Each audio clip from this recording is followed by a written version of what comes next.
libro de la Biblia. Continúa la trama del libro anterior, Génesis, que terminó con el nieto de Abraham, Jacob, guiando a su familia de 70 personas hacia Egipto. El 11º hijo de Jacob, José, había sido ascendido a ser el segundo al mando en Egipto. Él había salvado a toda su familia de una hambruna. Faraón, el rey de Egipto, le ofreció a su familia que vinieran a vivir allá como un refugio seguro. Tiempo después, Jacob muere en Egipto y también José y todos sus hermanos. Pasan alrededor de 400 años y la historia del Éxodo comienza.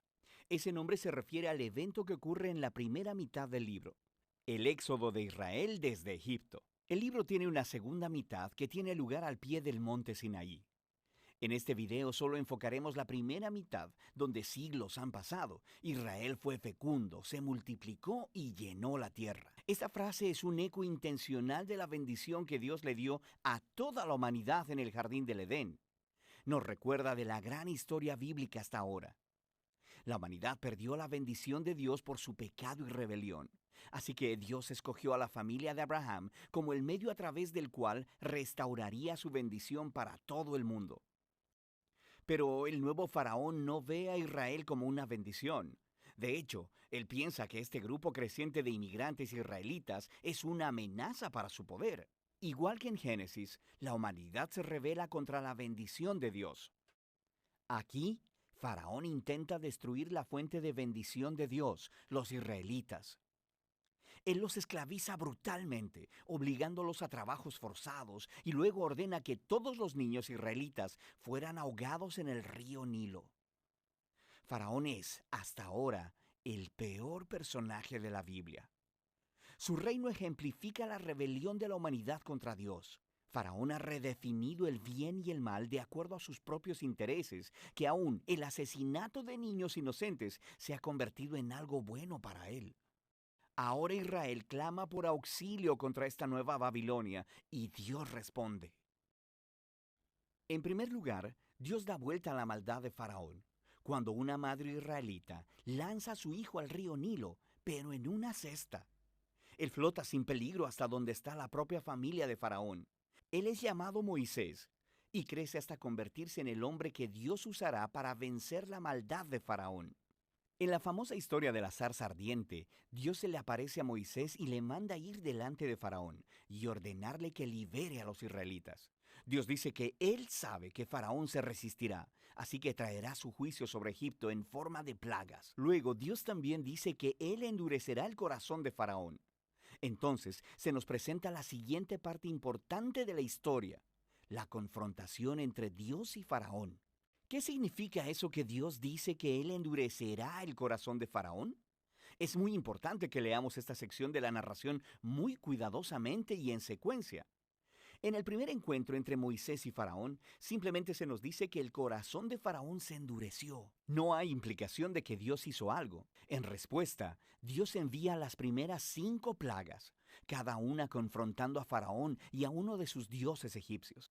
Cada vez, Moisés le ofrece una oportunidad para que Faraón se humille y deje ir a los israelitas. Pero después de cada plaga, se nos dice o que Faraón endureció su corazón o que su corazón se endureció. Lo está haciendo de su propia voluntad. Finalmente, es con el segundo grupo de 5 plagas que empezamos a escuchar cómo Dios endureció el corazón de Faraón. El punto de la historia parece ser este. Aunque Dios sabía que Faraón resistiría su voluntad, de todos modos Dios le ofreció todas estas oportunidades de hacer lo correcto. Eventualmente, la maldad de Faraón llega a un punto sin retorno. Quiero decir, hasta sus propios consejeros creen que él ha perdido la razón. Es en este punto que Dios toma las riendas y dobla la maldad de Faraón hacia sus propios propósitos redentivos. Dios atrae a Faraón hacia su propia destrucción, mientras salva a su pueblo. ¿Qué es lo que sucede después? Con la plaga final es la noche de Pascua. Dios le cambió las cartas a Faraón. Así como él mató a los hijos de los israelitas, Dios matará a los primogénitos de Egipto con una plaga final. A diferencia de Faraón, Dios proveyó un medio de escape a través de la sangre del cordero. Aquí la historia se detiene y nos presenta en detalle el ritual anual israelita de la Pascua. En la noche anterior a la salida de Israel de Egipto, sacrificaron un cordero joven y sin mancha, y pintaron con su sangre los dinteles de las puertas de sus casas. Cuando la plaga divina vino sobre Egipto, las casas cubiertas con la sangre del cordero fueron pasadas por alto, y el hijo primogénito fue librado. Así que cada año después de eso, los israelitas recrean esa noche para recordar y celebrar la justicia y la misericordia de Dios. Pero Faraón, por su orgullo y rebelión, perdió a su propio hijo y es movido por fin a dejar en libertad a los israelitas. Los esclavos israelitas hacen su éxodo desde Egipto, pero en cuanto se fueron, Faraón cambió de opinión. Reunió a su ejército y persiguió a los israelitas para una última confrontación. Mientras los israelitas pasan a través de las aguas sin peligro alguno, Faraón se precipita hacia su propia destrucción. La historia del Éxodo concluye con la primera canción de alabanza en la Biblia. Se llama el Cántico del Mar. La última línea declara que el Señor gobierna como rey. La canción cuenta poéticamente sobre qué trata la historia del reino de Dios. Se trata de cómo Dios está en una misión para confrontar el mal en este mundo y redimir a aquellos que están esclavizados por ese mal. Dios llevará a su pueblo a la tierra prometida, donde su divina presencia vivirá con ellos. Esta historia muestra cómo se ven las cosas cuando Dios es rey sobre su pueblo. Después que los israelitas cantan su canción, la historia da un gran giro.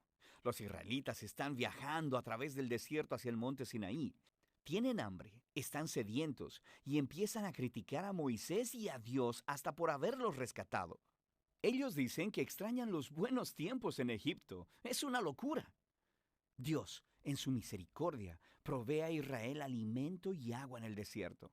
Pero estas historias oscurecen el panorama. Nos comenzamos a preguntar, ¿podría ser que el corazón de Israel sea tan duro como el de Faraón? Ya lo veremos.